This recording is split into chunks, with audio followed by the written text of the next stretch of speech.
Welcome to the AFL Injury Report for round 20 against West Coast Eagles, brought to you by AIA Vitality. I'm just going to run through the list now, starting with the AFL games injury on Friday night. Obviously the captain, Scott Pendlebury, went down in early fashion in the game. So got caught in that tackle, was pretty sore on that spot in his lower leg.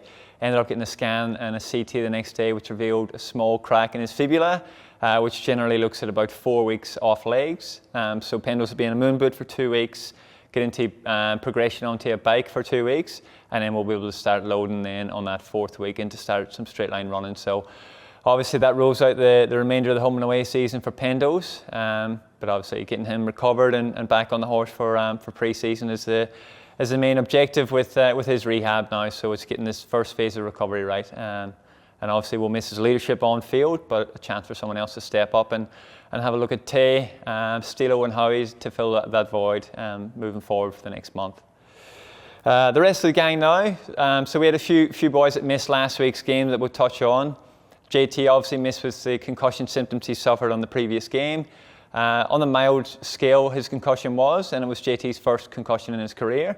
So hopefully JT now, all he needs to do is pass his cognogram testing tomorrow, main train on Thursday and be available to play. So fingers crossed JT passes that assessment and is available to play this week.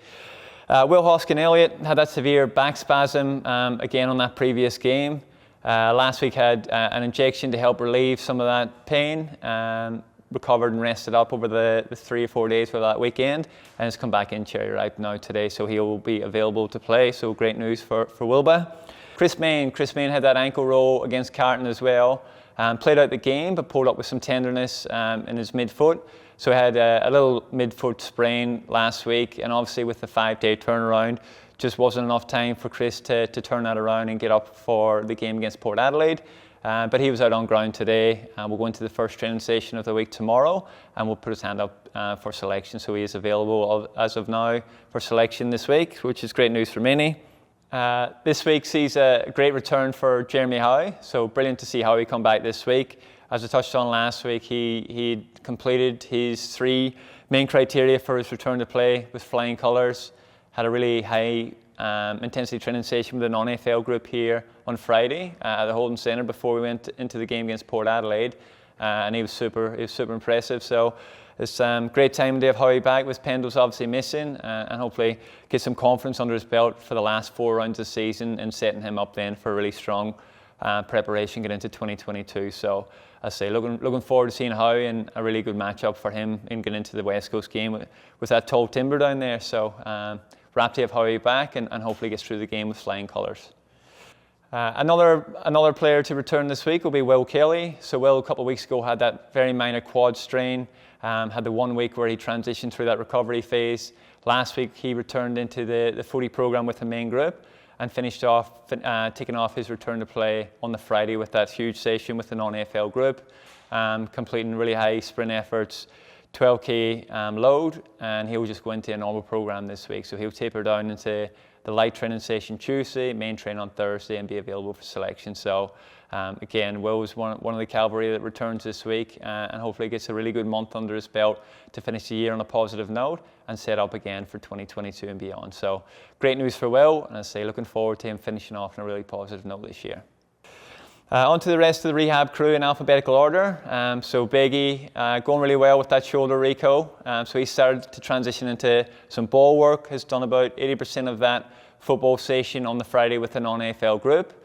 We'll have a review this week just to take off going into full contact. So we should see Beggy get into full contact training for the next 2 to 3 weeks, and hopefully slipping in for that last VFL home and away game and preparing for finals with the VFL squad. So I say very much on the cards for Beggy, and be great now to see him achieve that last game and be able to help the boys out then get into September. Tyler Brown, he's transitioned into his running conditioning phase of his program. So his strength in the gym is starting to take a turn, and obviously working on some key fitness aspirations and strength measurement goals for next pre-season. So Tyler's now about 3 or 4 weeks into that program, has got really clear aims to get into the next pre-season.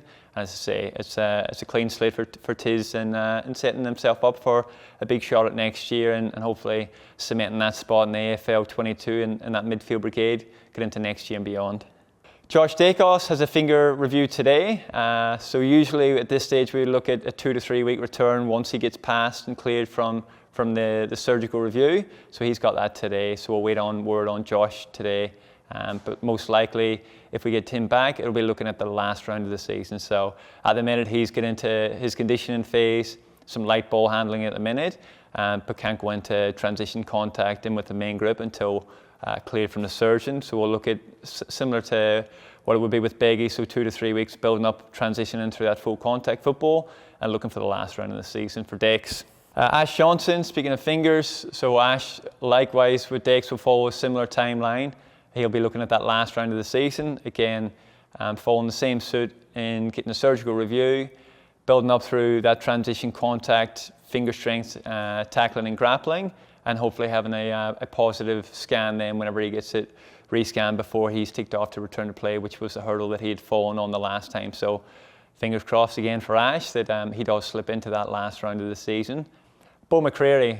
Beau, like Howe, had a really strong session last week. So Beau was flying here on the Friday non-AFL session, has some really high intensity sprint efforts, had a 10k footy load out here with the main group, and this week now we'll see him tick off his final stages of that severe hamstring injury that he had. So he'll go through his max velocity training this week and focus on his real game repeat effort tackling efforts this week. So shorter, sharper, high powered efforts is on the cards for Beau this week, and then taper down over the weekend to go into a normal week and be available for round 21 next week. Darcy Moore with that PCL, so he's got a surgical review today, basically to assess how well that PCL has stuck down naturally, being engaged in the brace that he's had on for the past 6 weeks.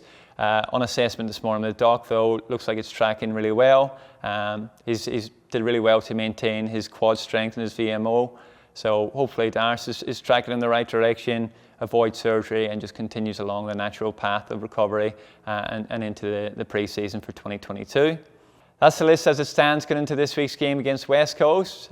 Great to have so many boys returning now and some key players coming back in to fill the void of some of the leadership lost and some maturity and games experience to help those young boys now get into this last big month. And looking forward to in the next few weeks gaining a few more of those key contributors coming back from their long-term injuries as well. So hopefully looking for a bright month to finish off the year, looking for 4 wins, finish strong and bring some smiles on the Black and White Army. So hopefully we can do that against the old rivals in West Coast. We've had some cracking games against them recently, and hopefully at the G now this week we can get one over them and, as I say, finish the year off really strongly and have the young pups set up really well going into 2022. So let's get there. Big month ahead for the Pies.